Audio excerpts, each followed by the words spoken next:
Hello students, today our topic is societal impact and this is societal impact part 2. In this lecture we are going to discuss some basic concept related to this unit and this is unit number 4 of the syllabus. As you know that this is a part of the term 1 examination and this is the last part of societal impact, also the last part of the term 1 examination syllabus. So we will discuss some concept related to societal impact in this video. So let's start. तो student जो first topic है जो आपके syllabus में लिखा हुआ है digital footprint, आज हम उसको डिस्कस करेंगे। कुछ नेटिकेट्स के बारे में बात करेंगे और कुछ और टॉपिक्स हैं, ई वेस्ट मैनेजमेंट के बारे में बात करेंगे। तो ये आज हमारा मेन टॉपिक रहेगा। लास्ट वीडियो में हम ऑलरेडी इंटेलेक्चुअल प्रॉपर्टी राइट के बारे में पढ़ चुके थे, डिस्कस कर चुके थे, समझा हमने कि इंटेलेक्चुअल प्रॉपर्टी राइट्स क्या होते हैं, इंटेलेक्चुअल प्रॉपर्टी क्या होती है, पेटेंट, कॉपीराइट और ट्रेडमार्क के बारे में हमने डिटेल में पढ़ा, समझा इनकी टाइम लिमिट क्या होती है और किस तरीके से इनको यूज़ किया जा सकता है। तो ये ऑलरेडी हमारा एक मेन टॉपिक था जो कवर हो चुका है। आज हम कुछ और टॉपिक कवर करेंगे सोसाइटल इम्पैक्ट से रिलेटेड। तो इसमें एक मेन पॉइंट आता है, मेन टॉपिक आता है आपका डिजिटल फुटप्रिंट। तो सबसे पहले समझिए कि डिजिटल फुटप्रिंट क्या है। अ digital footprint is a trail of data you create while using the internet. It includes website you visit, email you send and the information you submit to online services.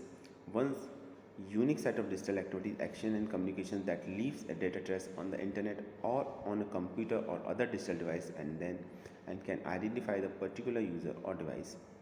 Digital footprint are sometimes broken down into active and passive data traces.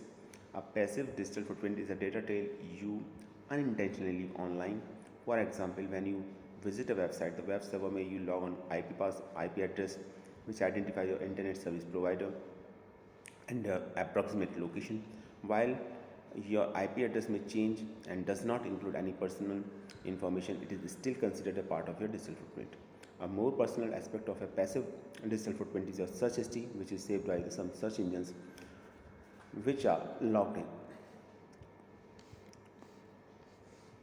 देखिए, simple words में अगर हम कहें digital footprints, तो footprint से पहले मतलब समझते हैं फुटप्रिंट से क्या मतलब है आपका। तो देखिए, जब आप चलते हैं तो आप अपने फुटप्रिंट्स पीछे छोड़ते हुए जाते हैं, जिससे कि थ्रू कोई भी आपको आइडेंटिफाई कर सकता है कि ये पर्सन, ये किसके पैरों के निशान हैं या किसके फुटप्रिंट्स हैं। ठीक है, आइडेंटिफाई किया जा सकता है, पहचाना जा सकता है। तो उसी तरीके से डिजिटल फुटप्रिंट का जो मीनिंग है, डिजिटल वर्ल्ड में आप खास तौर से जब इंटरनेट पर कम्युनिकेट करते हैं आप, तो आप जो भी एक्टिविटी परफॉर्म करते हैं वो एक्टिविटी इंटरनेट पर रिकॉर्ड हो जाती है। फॉर एग्जांपल, आपने किसी को मेल भेजा, ठीक है, अब आपने उस मेल को डिलीट कर दिया, लेकिन जिस पर्सन के पास में मेल पहुंच चुका है उसके पास वो रिकॉर्ड है। अब आप डिनाई नहीं कर सकते कि मेल आपने नहीं भेजा, ये मेल आपकी ईमेल आईडी से नहीं आया। ठीक, बेशक आपने अपनी ईमेल आईडी से सेंड मेल में जाके वो मेल को डिलीट क्यों ना कर दिया हो, तब भी वो रिकॉर्ड आपका मेंटेन रहेगा। तो ये डिजिटल फुटप्रिंट हो गया और वो कभी तक हमेशा के लिए रहेगा। वो आप उसे डिनाई नहीं कर सकते कि नहीं, ये आपका काम नहीं है, आपकी एक्टिविटी नहीं है, आपने ईमेल सेंड नहीं किया। इसी तरीके से जैसे आप वेबसाइट विज़िट करते हैं या किसी ऑनलाइन सर्विसेज का यूज़ करते हैं, तो आपका रिकॉर्ड, आपकी पर्सनल डिटेल ये भी स्टोर हो जाती है सर्वर पर, और फ्यूचर में इसको यूज़ किया जा सकता है। इसके थ्रू आपको ट्रेस किया जा सकता है, इसके थ्रू इंटरनेट सर्विस प्रोवाइडर को पता लगाया जा सकता है आप किस इंटरनेट सर्विस प्रोवाइडर को यूज़ कर रहे हैं, सिम, ठीक है, सर्विस यूज़ कर रहे हैं आप। और साथ ही साथ आपकी IP एड्रेस, आपकी लोकेशन, ये भी आइडेंटिफाई की जा सकती है और ये कभी भी किया जा सकता है। ये रिकॉर्ड मेंटेन रहता है आपका हमेशा के लिए। तो इसीलिए डिजिटल फुटप्रिंट की जब हम बात करते हैं तो डिजिटल फुटप्रिंट का मतलब है सिंपल वर्ड्स में trail of data when you create while using the internet. Intentionally unintentionally दोनों हो सकता है। कभी कभी हम इंटेंशनली डेटा ट्रेल छोड़ते हैं, लीव कर देते हैं। जैसे मतलब आप ईमेल भेज रहे हैं, तो आप जानते हैं कि आप ईमेल भेज रहे हैं, जिसके पास आप ईमेल सेंड कर रहे हैं उसको ईमेल मिलने के बाद ये रिकॉर्ड हो जाएगा कि ईमेल आपकी तरफ से आया, आप डिनाई नहीं कर सकते। लेकिन अनइंटेंशनली में क्या है, आप किसी वेबसाइट को विज़िट कर रहे हैं तो ठीक है, आप ये चाहते हैं कि किसी को वेबसाइट को विज़िट किया, आपने शॉपिंग की, ठीक है, कोई अमेज़न या किसी फ्लिपकार्ट की साइट पर गए आप, वहाँ से आप जाके आपने सर्च किया, आइटम को सर्च किया, गूगल पर सर्च किया आपने। अब आप गूगल पर भी सर्च करें तो आप ये सोच रहे हैं कि आप जो सर्च कर रहे हैं वो सर्च करने के बाद स्टोरी का वहीं दी एंड हो जाता है। नहीं, ऐसा नहीं होता। जो भी आप सर्च कर रहे हैं दैट इज़ रिकॉर्डेड, वो सब रिकॉर्ड हो जाता है गूगल सर्वर पर। तो आप उससे डिनाई नहीं कर सकते। बाद में उसके थ्रू आपकी लोकेशन, आपकी ISP इंटरनेट सर्विस प्रोवाइडर के बारे में पता लगाया जा सकता है, पता चल जाता है कि कहाँ से किसने यूज़ किया है। ठीक है, तो जैसे साल के एंड में गूगल एक रिपोर्ट देता है कि ये टॉपिक सबसे ज़्यादा सर्च किया गया, तो कैसे पता चलता है? उसके पास रिकॉर्ड है कितने लोगों ने क्या सर्च किया थ्रू आउट द ईयर, तभी तो ये पता चल रहा है। तो इसका मतलब कहीं ना कहीं डिजिटल फुटप्रिंट है। तो आप जब कभी भी नेट पर सर्च करते हैं, कोई टॉपिक्स वेबसाइट को विज़िट करते हैं, ईमेल सेंड करते हैं, कहीं आप ऑनलाइन शॉपिंग करते हैं, ठीक है, तो आपकी पहचान, आपकी आइडेंटिटी, आपने जो कुछ सर्च किया है, आपकी बारे में सब कुछ रिकॉर्ड हो जाता है, आप चाहें या ना चाहें, इट डजेंट मैटर। कभी कभी क्या होता है कि हम इंटेंशनली डेटा या अपने बारे में इंफॉर्मेशन छोड़ते हैं, जैसे ईमेल के केस में हो गया। तो इसलिए डिजिटल फुटप्रिंट को अगेन 2 पार्ट्स में डिवाइड किया गया, एक होता है पैसिव डिजिटल फुटप्रिंट और एक होता है एक्टिव डिजिटल फुटप्रिंट। तो जब हम पैसिव डिजिटल फुटप्रिंट की बात करते हैं तो इसका मतलब है डेटा है जो आपने, पैसिव डिजिटल फुटप्रिंट से data trail you unintentionally leave online. आपने इंटेंशन के साथ नहीं छोड़ा है, आपने अनइंटेंशनली छोड़ा है। ठीक है, जैसे जैसे आपने कोई वेबसाइट विज़िट की और आप उसका जो रिकॉर्ड डेटा का रिकॉर्ड है वो वेबसाइट पर स्टोर हो गया, जिसमें आपका IP address, internet service provider के बारे में रिकॉर्ड और आपकी अप्रोक्सीमेट लोकेशन स्टोर हो गई। ठीक है, तो ये कहलाता है आपका पैसिव डिजिटल फुटप्रिंट। और अगर हम बात करें एक्टिव डिजिटल फुटप्रिंट की, तो एक्टिव डिजिटल फुटप्रिंट में जब हम इंटेंशनली छोड़ते हैं, जैसे ईमेल के केस हो गया आपका, जहाँ आपने डेटा किसी को ईमेल किया और डेटा रिकॉर्ड हो गया। हम जानते हैं कि आप ईमेल भेजेंगे तो एक आपके सेंड बॉक्स में दिखाएगा और सेकंड पर्सन के इनबॉक्स में दिखाएगा वो मेल। तो आप डिलीट कर सकते हैं सेंड बॉक्स से, पर वो इनबॉक्स में दूसरे के हमेशा बना रहेगा। तो आप ये जानते हैं, तो इसको बोलेंगे हम एक्टिव डिजिटल फुटप्रिंट। तो 2 टाइप्स के डिजिटल फुटप्रिंट होते हैं, एक पैसिव और एक active.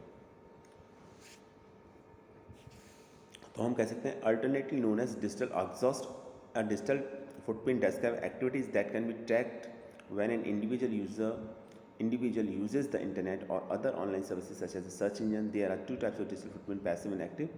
A passive digital footprint is the information collected from the user without their knowledge. An active digital footprint is where a user knows that they are sharing the information, posting a Facebook or submitting a web form.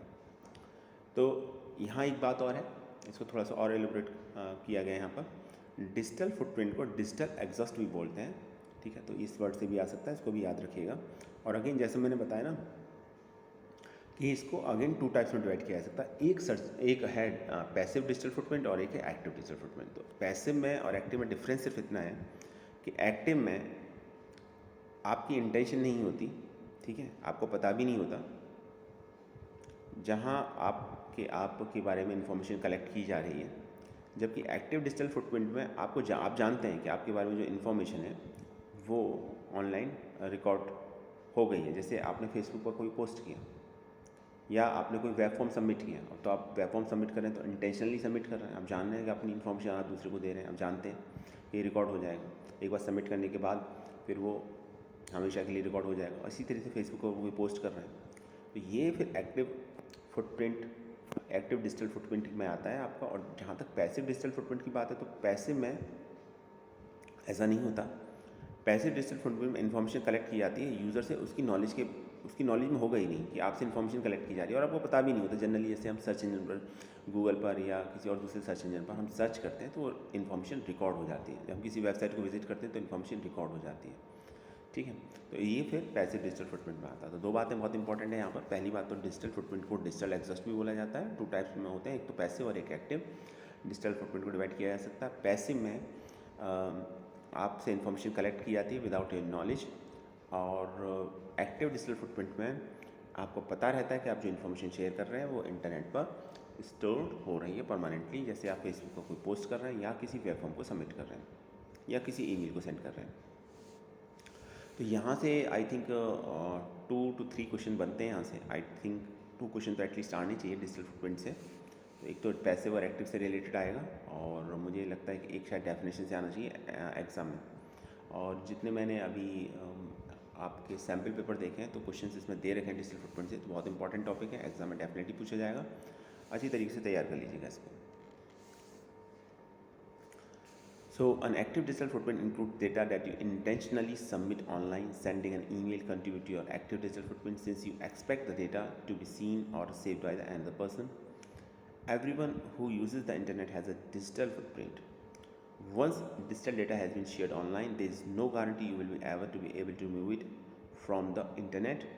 The more you spend time on the social networking website, the larger your digital footprints will be. Even liking a page or a Facebook post add to your digital footprint since the data is saved on the Facebook server. तो यहाँ पर दो तीन बातें और बता देते हैं हम डिजिटल फुटप्रिंट के बारे में थोड़ा सा और। पहली बात तो ये कि जब हम एक्टिव डिजिटल फुटप्रिंट की बात करते हैं तो इसमें इंटेंशनली जो आप डेटा सबमिट करते हैं वो आता है। इंटेंशनली आप जानते हैं कि डेटा आपको सबमिट हो रहा है। जैसे आप किसी को ईमेल भेज रहे हैं तो आप जानते हैं कि ईमेल जब आपने सेंड किया है तो ये उम्मीद की जा रही है कि सामने वाला पर्सन उसको देखेगा, ठीक है, या उसे सेव करेगा और वो उसके रिकॉर्ड में हमेशा बना रहेगा, ठीक। तो जो भी कोई इंटरनेट यूज़ करता है, कोई भी पर्सन हो इंटरनेट यूज़ करता है, उसका डिजिटल फुटप्रिंट होता ही होता है। डिजिटली से ट्रैक किया जा सकता है, इंटरनेट पर से ट्रैक किया जा सकता है। एक बार अगर आप कोई भी वर्क डिजिटली शेयर करते हैं, ऑनलाइन शेयर करते हैं, तो फिर इस बात की कोई गारंटी नहीं है कि आप इसे इंटरनेट से हमेशा के लिए रिमूव कर लोगे। अगर आपने इंटरनेट पर कुछ शेयर कर दिया तो वो कभी इस बात की आपकी कोई गारंटी नहीं ले सकता कि हाँ ये आप रिमूव हो चुका है टोटली, ठीक है। और ख़ास तौर से जब आप सोशल नेटवर्किंग वेबसाइट को यूज़ करते हैं तो डिजिटल फुटप्रिंट बनने के चांसेस बहुत ज़्यादा हो जाते हैं। बहुत ज़्यादा आप डिजिटल फुटप्रिंट वहाँ क्रिएट करते हैं। वहाँ पर जैसे आप इवन किसी फेसबुक पोस्ट को लाइक भी कर रहे हो तो भी वो जो रिकॉर्ड है आपका फेसबुक सर्वर पर स्टोर हो जाएगा। तो आप ये सोचें कि आपने लाइक किया था बस, तो उससे क्या हो गया, तो वो भी एक रिकॉर्ड स्टोर हो जाता है। तो ये एक्टिव डिजिटल फुटप्रिंट में आता है। तो एक्टिव और पैसिव डिजिटल फुटप्रिंट के एग्जाम्पल याद कर लीजिएगा। एग्जाम पॉइंट ऑफ व्यू से बहुत इंपॉर्टेंट है। एग्जाम में डेफिनेटली क्वेश्चन इससे आने वाला है आपका।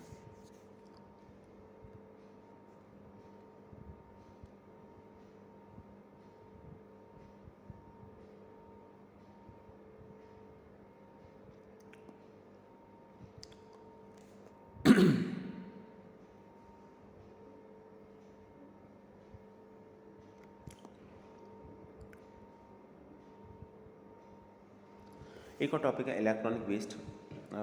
टॉपिक और भी है, पहले इलेक्ट्रॉनिक वेस्ट को पढ़ा देते हैं हम आपको, क्योंकि ये भी सिलेबस में काफ़ी पोर्शन कवर कर रहा है आपका यूनिट 4 में सोसाइटल इम्पैक्ट में। तो सबसे पहले इलेक्ट्रॉनिक वेस्ट, ई वेस्ट क्या होता है पहले इसे समझेंगे। इलेक्ट्रॉनिक वेस्ट और ई वेस्ट और waste electrical and electronic equipments, WEEE, इसकी फुल फॉर्म याद कर लीजिएगा। एग्जाम पॉइंट ऑफ व्यू से बहुत इंपॉर्टेंट है, पूछी जा सकती है मल्टीपल चॉइस क्वेश्चन में। Is a waste consisting of any broken और unwanted electrical or electronic appliances. It is a point of the concern that considering that many components of such equipments are considered toxic and are not biodegradable. तो जब हम ई waste की बात करते हैं तो पहली बात तो ये कि इसमें इसको WEEE से भी जाना जाता है। इसकी फुल फॉर्म होती है waste electrical and electronic equipments. तो ई वेस्ट में इलेक्ट्रिक और इलेक्ट्रॉनिक इक्विपमेंट्स दोनों आ जाते हैं। और जो भी इलेक्ट्रिक आइटम्स हैं टूट जाते हैं, ठीक है, या बेकार हो जाते हैं, इलेक्ट्रॉनिक अप्लायंसेस, वो सभी आपके ई वेस्ट में कंसीडर किए जाते हैं। तो ये इससे डिसएडवांटेज क्या है या इसका क्या नुकसान है? नुकसान ये है कि ये टॉक्सिक होते हैं और ये बायोडिग्रेडेबल नहीं होते, ठीक है। तो जैसे प्लास्टिक बायोडिग्रेडेबल नहीं है, इसी तरीके से ये ई वेस्ट भी बायोडिग्रेडेबल नहीं होते और टॉक्सिक भी होते हैं। किस तरीके से नुकसान पहुंचाते हैं हम आगे देखेंगे, लेकिन फ़िलहाल यहाँ पर ये पॉइंट आपको समझना होगा। ये टॉक्सिक और नॉन बायोडिग्रेडेबल होते हैं। तो क्या क्या आता है ये देखिए, एक डायग्राम देख रहा होगा, व्हाट इज़ ई वेस्ट। तो इलेक्ट्रॉनिक वेस्ट में, इलेक्ट्रिक वेस्ट में क्या आता है, पहले इलेक्ट्रॉनिक वेस्ट की बात करते हैं। मॉनिटर्स आ जाते हैं, टेलीविजन्स आ जाते हैं, कंप्यूटर टेलीफोन्स आ जाते हैं, fax, printers, DVD, VCR players, CD players, radios, hi-fi sets etcetera, ये सब आपके इलेक्ट्रॉनिक आइटम्स में आते हैं, ई वेस्ट में माने जाते हैं। एक बार ये ख़राब हो जाते हैं तो फिर इसका कोई यूज़ नहीं होता है, टॉक्सिक भी होते हैं और नॉन बायोडिग्रेडेबल होते हैं। इलेक्ट्रिक वेस्ट की अगर हम बात करें तो इसमें आ जाते हैं refrigerators, washing machine, dryers, air conditioner, vacuum cleaners, coffee machine, toasters, irons etcetera, ये सब आते इलेक्ट्रिक वेस्ट में आते हैं। तो ये सभी मिलके आपके ई वेस्ट कहलाते हैं। और अगर हम इसका परसेंटेज देखें कि किसका कितना परसेंटेज, तो वो भी दे रखा है। जैसे मॉनिटर्स का 10% है, टेलीविज़न का 10% है, कंप्यूटर, टेलीफोन्स और फैक्स मशीन प्रिंटर्स का 15% है, और DVD VCR players, CD players, radios, hi fi sets का 15% है। तो ये टोटल हो गया 50%। इलेक्ट्रॉनिक वेस्ट, ओवरऑल ई वेस्ट का इलेक्ट्रॉनिक वेस्ट हो गया 50%, जिसमें से अगेन ये पार्टीशन किया गया है monitors, televisions, computers, telephones, fax printers, ठीक है। अप्रोक्सीमेटली ये डेटा लिया गया है। इलेक्ट्रिक वेस्ट की बात करें तो वो अगेन 50%, इसमें से मेनली 20% तो रेफ्रिजरेटर में, बाकी 30% में washing machine, dryers, air conditioners, vacuum cleaners, coffee machine, toasters, ये सब आ जाते हैं आपके। तो ये डायग्राम दे रखा है। आई थिंक ई वेस्ट का कॉन्सेप्ट आपको क्लियर हो गया होगा। आगे देखते हैं sources of E waste. So E waste आता कहाँ से? IT and telecom equipments, large household appliances, small household appliances, consumer and lighting equipments, electric and electronic tools, toys, sports equipments, medical devices, monitoring and control instruments। तो ये जब बेकार हो जाते हैं आपके तो फिर यही ई वेस्ट कहलाते हैं आपके। तो ये डिफरेंट सोर्सेज हैं जहाँ से ई वेस्ट जनरेट होता है। Is it hazardous waste? E waste contains several different substances and chemicals, many of which are toxic and are likely to create adverse impact on the environment and health it does not handle properly. However, classification of e-waste as hazardous or otherwise shall depend upon the extent of the presence of the hazardous constituents in it। ये कितना नुकसान पहुंचाते हैं, कितने toxic होते हैं, कितना damage कर सकते हैं, इस बात पर डिपेंड करता है कि इसमें क्या कॉन्स्टिट्यूएंट्स हैं इसके, उसके बेसिस पर होता है। लेकिन हाँ, ये टॉक्सिक होते हैं, हैजार्डस होते हैं, इसमें कोई डाउट नहीं। किस लेवल तक होते हैं ये डिपेंड करता है उनके कॉन्स्टिट्यूएंट्स पर। तो आगे देखते हैं इसमें। तो सबसे पहली बात ये आती है कि इसका इफेक्ट क्या पड़ता है। तो सबसे पहले अगर हम इन्वायरमेंट की बात करें तो ये फर्स्ट है इसका pollution of ground water. Ground water को पॉल्यूटेड कर देते हैं। अगर आप इसे ई वेस्ट को ऐसे ही छोड़ देंगे, ठीक है, तो ये ग्राउंड वाटर के पॉल्यूशन का एक मेन कॉज हो सकता है इसमें, क्योंकि जैसे मैंने बताया टॉक्सिक होते हैं और आपने सिर्फ इसको ऐसे ही फेंक दिया, और तो ये सॉइल का एसिडिफिकेशन करेंगे, और एसिडिफिकेशन के बाद जो ग्राउंड वाटर होगा उसको भी पॉल्यूटेड करेंगे। थर्ड है इसका एयर पॉल्यूशन। अगर आप इसे सोचेंगे कि हम इसे जला देंगे, इस तरह से इसे डिस्ट्रॉय कर देंगे, तो एयर पॉल्यूशन भी होगा इसके थ्रू। तो तीनों तरह का पॉल्यूशन होता है, एयर पॉल्यूशन भी होता है और इसमें सॉइल का एसिडिफिकेशन भी होता है, ठीक है, और ग्राउंड वाटर भी पॉल्यूटेड हो जाता है इसमें। तो E waste accounts for 40% of the lead and 75% of the heavy metals found in landfills. तो इसमें मेनली क्या होता है कि 40% लेड होता है, और ये जो लेड है ना, ये आपका एक बहुत ही एक हम कहेंगे टॉक्सिक सब्सटेंस है। तो इसकी वजह से इन्वायरमेंट पर बहुत बैड इम्पैक्ट पड़ता है। ह्यूमन हेल्थ की अगर हम बात करें तो ह्यूमन हेल्थ को किस तरीके से अफेक्ट करता है? Damage to central and peripheral nervous system, blood systems and kidney damage, affects brain development of children, chronic damage to the brain, respiratory and skin disorder due to bioaccumulation in fishes, asthmatic bronchitis, DNA damage, reproduction and development problems, immune system damage, lung cancer, damage to heart, liver and spleen। कोई body का part ऐसा नहीं बचा जो इसकी वजह से damage नहीं होता, जिस पर इसका बैड इम्पैक्ट क्रिएट नहीं होता। स्किन ले लीजिए, नर्वस सिस्टम ले लीजिए, लंग कैंसर ले लीजिए, इसमें इसकी वजह से होता है। हार्ट, लीवर, स्प्लीन, ये भी आपके डैमेज होते हैं इसकी वजह से। स्किन डिसऑर्डर होता है। तो कोई ऐसा बॉडी पार्ट नहीं बचा जो इसकी वजह से जिसमें डैमेज ना होता, जिस पर इफेक्ट ना पड़ता हो। ख़ासतौर से छोटे बच्चों को ज़्यादा इफेक्ट करता है ये, उनकी डेवलपमेंट पर और उनके ब्रेन डेवलपमेंट पर स्पेशली। तो DNA तक डैमेज हो जाता है इसके थ्रू। तो ये इसके हेल्थ पर इफ़ेक्ट है। बात करते हैं हम ई वेस्ट मैनेजमेंट की। तो ये तो पता चल गया कि इन्वायरमेंट के लिए और ह्यूमन हेल्थ के लिए ये ठीक नहीं है। अब इसको मैनेज कैसे करें? इन इंडस्ट्रीज मैनेजमेंट और E waste should begin at the point of the generation. This can be done by waste minimization technique and the sustainable product design. Waste minimization in industrial involve adapting inventory management, production process modification, volume reduction, recovery and use. तो सवाल ये है कि ठीक है, अब इसको manage कैसे किया जाए? इसको मैनेज करने के लिए आपको क्या करना पड़ेगा?